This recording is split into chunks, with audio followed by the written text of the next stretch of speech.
বীরভূমে ফের বোমা উদ্ধার, প্লাস্টিকের জার ভর্তি তাজা বোমা রামপুরহাটে। বীরভূম জেলায় ফের বোমা উদ্ধারের ঘটনায় চাঞ্চল্য ছড়ালো।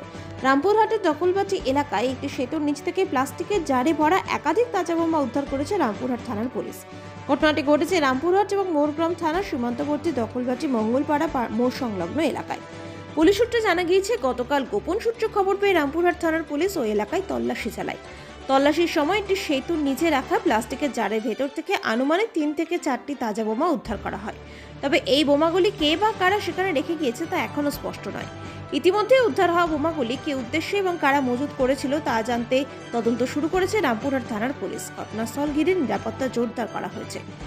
গ্রাম্য মোড়ের মতো জনবহুল এলাকায় বোমা উদ্ধারের ঘটনায় আতঙ্ক ছড়িয়েছে স্থানীয় বাসিন্দাদের মধ্যে।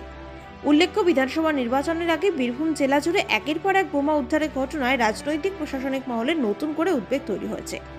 অনেকের মনে প্রশ্ন উঠছে, এই বিপুল পরিমাণ বিস্ফোরক কি তবে আসন্ন বিধানসভা নির্বাচনকে সামনে রেখেই মজুত করা হয়েছে?